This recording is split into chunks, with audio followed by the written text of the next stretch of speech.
ٹھیک ہے سید محمد علی صاحب، جس طریقے سے ہم دیکھ رہے ہیں کہ آپ نے بھی ابھی ذکر کیا کہ یہ 3 پہلو ہیں، اور جہاں سے آپریشن جہاں پہ پلان ہوتے ہیں، کنڈکٹ کیا جاتا ہے، اس کو ایگزیکیوٹ کیا جاتا ہے، وہاں تک بھی جانا، اس حوالے سے ہم یہ کیا اس حوالے سے اخذ کر سکتے ہیں کہ وہ کون سا ایسا جو پہلو ہے جس کو ہمیں سب سے پہلے ٹارگٹ کرنا ہوگا، اس پہلو کو ہمیں ہٹ کرنا ہوگا تاکہ ہم اس کی جڑ تک پہنچ سکیں اور جڑ سے اس کا خاتمہ کر سکیں؟ دیکھیے، چونکہ کاؤنٹر ٹیررزم اسٹریٹجی میں آپ کو یہ چاروں پہلوؤں پہ ہمہ جہت اور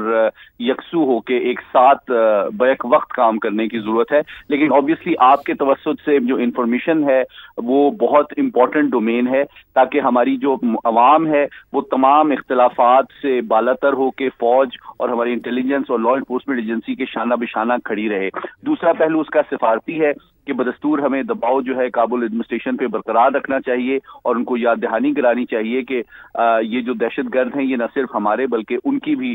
ملک و قومی مفاد کے دشمن ہیں. اور جو تیسرا پہلو ہے وہ میں سمجھتا ہوں کہ قانونی ہے، کہ جو ملٹری کورٹس ہیں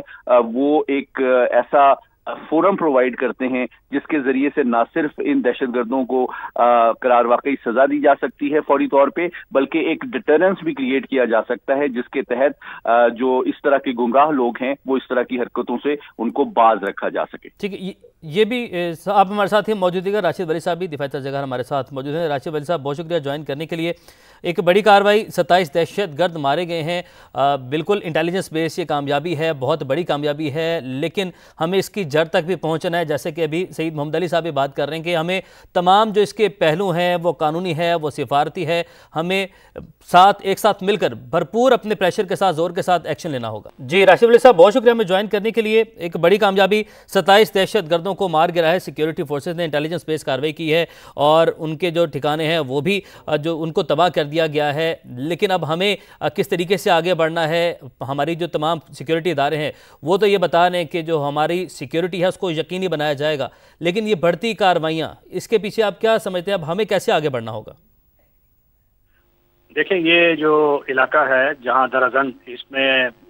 6 جو دہشت گرد تھے، انہوں نے ایک آئی ڈی لیڈن جو وین تھی وہ سیکورٹی چیک پوسٹ پہ اٹیک اس سے کیا، اور اس پہ جو ہماری جو سیکورٹی فورسز نے ان کو ریٹیلیٹ کیا.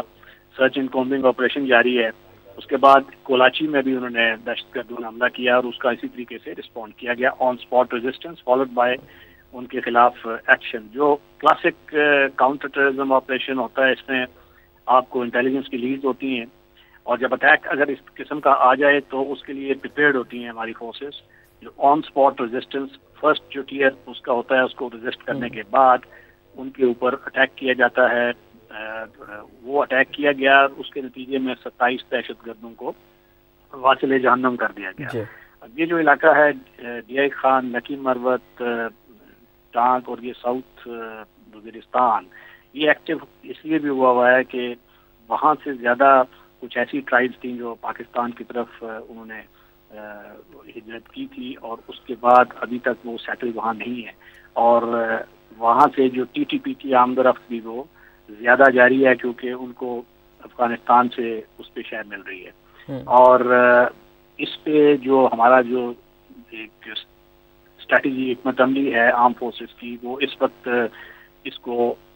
نکالنے کی ہے، کمپلیٹ سینیٹائزیشن کی ہے اور نو ٹالرنس. تو اس میں جو high risk high reward operations ہیں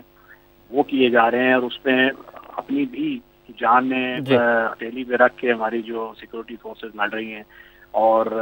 آپ نے دیکھا ہوگا کہ 11/12 کی رات کو جو حملے ہوئے اور اس میں لڑائی ہوئی، اس میں ہمارے اپنے جوانوں نے شہادت پائی، اور یہ اس کو انڈیکیٹ کرتا ہے کہ کتنی ہارڈ فاٹ کی اس وقت یہ بیٹل ہو رہی ہے. اور ہمیں یہ پوری whole of the nation approach کی ضرورت ہے. تمام اداروں کو، جس میں جوڈیشری ہے، جس میں لا انفورسمنٹ کی سارے ادارے ہیں، میڈیا ہے، اکیڈیمیا ہے، ان کو یکسو ہو کر اس افراد کا مقابلہ کرنا ہے. اور ہم نے یہ بھی دیکھنا ہے کہ ہمارا کرمنل جسٹس سسٹم اتنا اسٹرانگ ہو کہ جب ان کے خلاف ایکشن ہوتا ہے اور ان کو پکڑا جاتا ہے تو پھر وہ نارمل عدالتی کارروائی نہ ہو. اور ملٹری کورٹس اگر اس کو بروئے کار لاتے ہیں ان کو کٹہرے میں لانے کے لیے، تو اس کو نیڈ لیسلی اس کو پولیٹیسائز نہ کیا جائے ایسی چیزوں کو.